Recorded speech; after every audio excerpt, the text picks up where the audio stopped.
Hey guys, welcome back. Somebody asked a quick question from this morning's video. They said, hey, if Iraq's been setting the stage for this whole year, which they have, their actions tell us that. They've done things this year that most of their main key actions they performed this year all require the rate change. So they're very clearly telling you they're setting the stage. But because those items are within, and they've already told us they're within the 2020 budget, okay? They're basically what they're telling you right there is that the 2020 budget is now married to the rate change, and that the budget would actually have to happen first. Okay, so they would do the budget first, then they could change the rate, and then they can remember 90% of these post-rate change items are actually demonstrators' demands. So after they approve the budget, then they could change the rate and then implement the budget during their brand new fiscal year of April. I didn't say rate change, guys. I said only implement the budget. Do not confuse budget implementation with rate change, okay?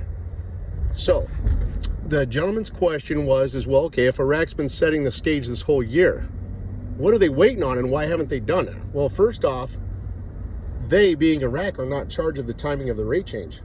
The Trump administration is in charge. Now you would ask, well, okay, prove this to us. How do we know the Trump administration is really in charge? Okay, well, that's easy, guys. Who shed blood for Iraq? The U.S. did. Who poured trillions of dollars into Iraq to support Iraq? The U.S. did. Was not the IMF, and it was not the World Bank. Okay? The U.S. is the only ones that have poured trillions of dollars into Iraq and shed blood for Iraq. Okay? And also, who keeps going there? Trump, staff, and administration do. So there you guys go. Trump is in charge. Now, you would ask yourself, okay, well, why is it being delayed? I can give you two strong potential reasons right now, okay? Nobody knows the exact reason, but I can give you two very strong reasons why that would justify delaying it. First one, what is Trump's 2020 campaign theme? Strong economy. The Dow just barely hit 28,000 points, and now it's not too far away from 29,000 points, okay? Brent oil is on its way up to $70 a barrel. I think it's right now, it's probably around $65, $66 a barrel. It's on its way up to 70. My point, all the U.S. financial markets are shooting up. You guys know the U.S. financial markets are all manipulated, okay? Now, so Trump's 2020 campaign theme is a strong economy. What if the U.S. financial markets were all at an all-time high, and that's also when Iraq changed their rate, okay? That would mean we would have very high U.S. financial markets, and then roughly billions of dollars just got injected into our economy. And that would be roughly approximately about 7 to 8 months right before the U.S. elections in November. Trump looks like the economic king. He just fulfilled all of his themes and campaign goals and objectives that he shared of a strong economy. So now Trump looks like that economic king, and so that's one scenario. Okay, so there's a very strong possibility Trump could have delayed this. To have it well positioned right. Within 7 to 8 months of the U.S. elections. That way he looks like an economic king and genius. Okay, that's one scenario. Because ironically, it kind of is playing out in that direction right now.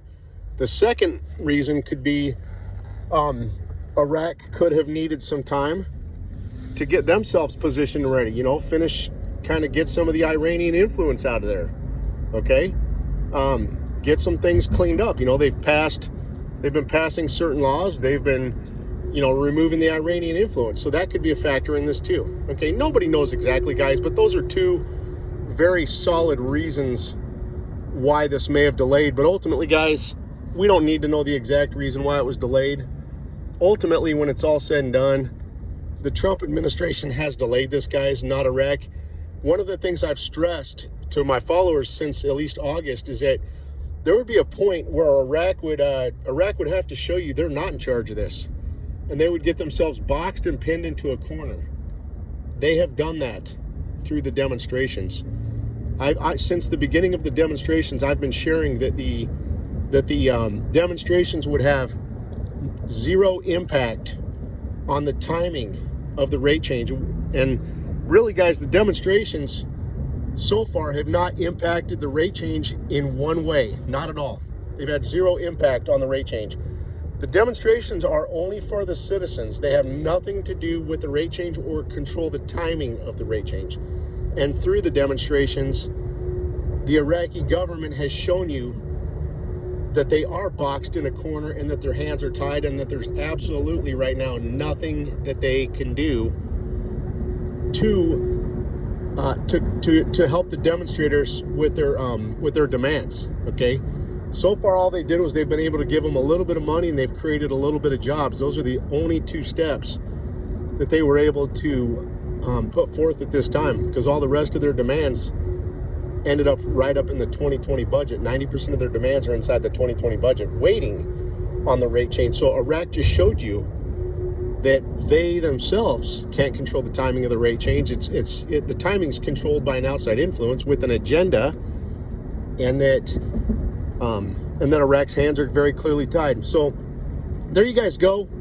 I hope that helps any, because we have a lot of newbies. I wanted to put that out there and help anybody out who, may have had any kind of questions on who is in charge of this and why hasn't it happened and what are the delays and that kind of thing. You guys have a great weekend. God bless. Take care.